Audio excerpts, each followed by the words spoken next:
Dante, the infamous Devil Hunter, one of the strongest characters in the Devil May Cry series, and a certified badass. The guy who casually rides rockets, and the guy who uses demonic motorcycle as a weapon. And today, I am going to place him right into the one of the most horrible events in the current age of Jujutsu, the Shibuya incident.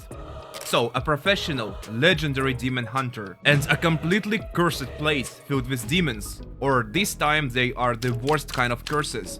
So what's going to happen if we place Dante into the epicenter of Shibuya? Could he exorcise all of the cursed spirits by himself and save all of the people? In other words, could this broke pizza lover defeat the disaster curses and the other special great enemies? Alright, but first things first. Let's just say that Dante comes in instead of Gojo, since that was a Gojo's trap initially, right? So we are rolling with the scenario that Dante approaches Shibuya, replacing Gojo's arrival.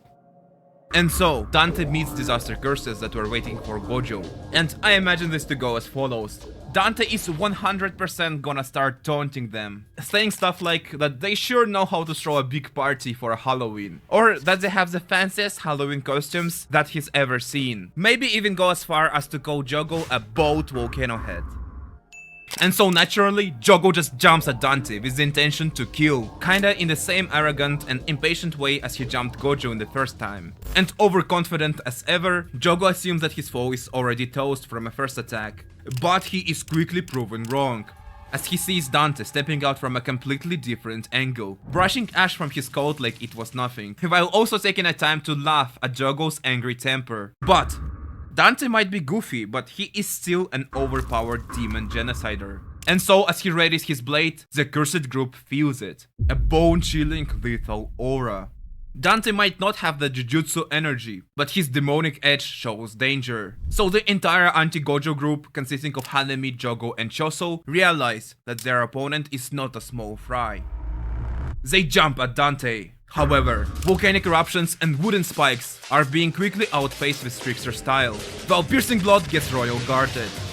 And so, using Balrog and its hellfire flames, Dante exorcises Hanami very swiftly and confidently. Then, Ebony and Ivory infused with demonic energy, they get rid of Choso, and the demon sword Dante carves Jogo into pieces. Yeah, you've got that right. This was a walk in a park for Dante. But before I get mad, let me just explain why I think that Dante defeats Jogo, Hanami and Choso so confidently there. It's time to power scale this.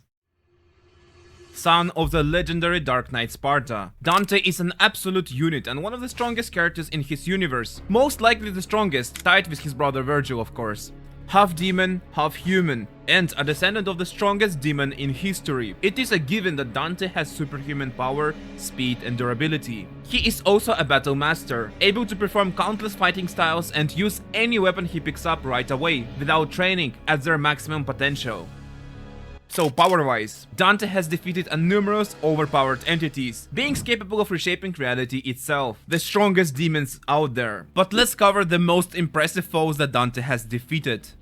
Mundus, the demon emperor, essentially a god tier being in the Devil May Cry. When Dante fought Mundus, Mundus created an entire pocket universe filled with stars and galaxies, demonstrating an immense level of power, possibly even the universal level of power.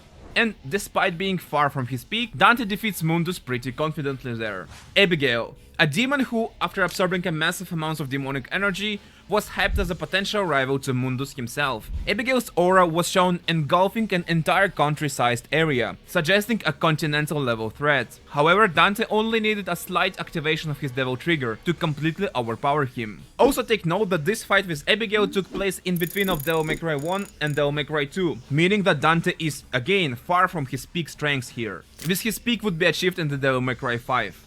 Argosax. Possibly one of the most impressive feats in Dante's stack. Argosax is essentially a force of nature. His existence is tied to the concept of pure destruction and entropy. His power was so vast that at his peak he could bend the fabric of reality itself. Despite this, Dante defeats Argosax seemingly without much problem and even without his devil trigger. Urizen, a demonic side of Dante's brother Virgil. After consuming the Glyphos fruit, Urizen is said to be the strongest demon that Dante has ever fought. However, with unlocked Sin Devil trigger, Dante defeats Urizen confidently. Urizen that is said to rival Mundus at minimum, and completely eclipse Mundus power-wise at maximum. And Dante defeats this guy without a drop of a sweat. So yeah, Dante is hell of a strong and fast as well, of course. He has a very remarkable speed. So, as to not drag out the video, let's go quickly through Dante's speed feats. Blitz is a demon that is incarnation of lightning itself, and he moves at lightning speeds. Dante is not only keeps up with Blitz, Blitz is a fodder demon to Dante. Fury. According to in-game lore, Fury is a predator demon that moves so fast that it travels through space-time. And you know what Dante does to Fury? Counters a blind attack from behind without even turning his head, absolutely casually. And also Dante has some speedster tools as well. Quicksilver style from Devil May Cry 3, which is often mistaken for a time stop ability, and also reminds me of the world from Gojo. But actually it just grants Dante speed so fast that everything else appears frozen. Alastor. A magical sword from Devil May Cry 1 that gives its user lightning powers and lightning fast speeds. And I am going to be straight, I am not going to dive into the deep waters to try to estimate exact speed of Dante, because it's already past the point. Even if it takes the lowest bow version of Dante's speed, then it's gonna be a lightning fast speed, which is much faster than anything that Shibuya has to offer. See it for yourself. So right, apart from Satoru Gojo, the fastest speed feat of Jujutsu Kaisen belongs to Accursed Spirit Naoya, where he speeds up to a Mach 3. Mach 3 is 2300 miles per hour. And a lightning speed is 270,000 miles per hour. That is the slowest estimate of Dante's speed. And if you really want to, Dante can be also scaled up to a light speed fast and faster than lightning speed movement. Some people do that, and they have their facts and reasons for that. I am personally just not ready to dive into that mega hardcore scaling. Like, is Beowulf using the literal light as an attack, or is it just a figure of speech? Is Mundus's and Damned Rock's beams are light speed fast? Is Dante fighting Mundus in the universal scale, or is it just a pocket universe like domain expansion that he creates? I don't really know, so I would just stick up to a minimum of lightning speed, which we know for sure. And mind you, it is still fast as hell, faster than anything that comes from Shibuya and Jujutsu Kaisen. So now, you can see why Hanami, Jogo and Choso stands no chance against Dante. And to the rest of the Shibuya's big shots, there are still quite a few enemies left for Dante to face. And could some of them put up a good fight or just kill Dante? Kinjaku. I am sorry, but Kinjaku gets speed blitzed instantly. Even if Kinjaku manages to activate his gravitational technique, it wouldn't be able to hold Dante down. And I've got a good comparison to explain why.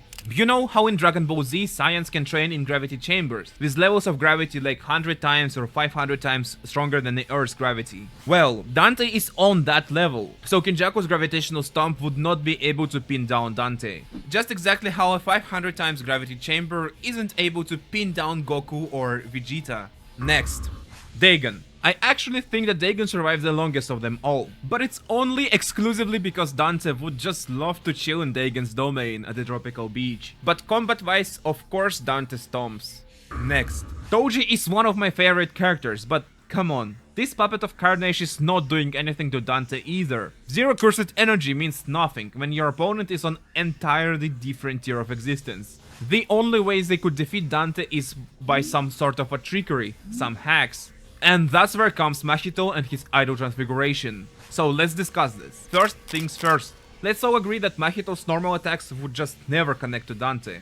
Compared to a lightning fast Son of Sparta, he is just way too slow. Like, Mahito could not catch Todo, so catching Dante would just be impossible. So the only way for Mahito to connect his technique would be through his domain expansion. And only if Mahito opens his domain right away as he sees Dante.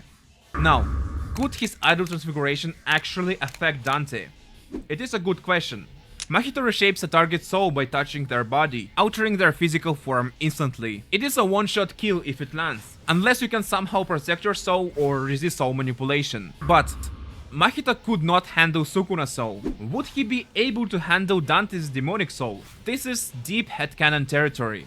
Dante is not fully human, his soul is a hybrid of human and demon. This might make it fundamentally different from what Mahito's used to tweaking. If you think about it, Dante's human form, Devil Trigger and Sin Devil Trigger is literally him tweaking his own soul to change its shape from human to demonic variant. Also take into consideration just how strong Dante's soul really is, especially in the Devil May Cry 5, where he unlocked Sin Devil Trigger by fusing Rebellion and Sparta into himself.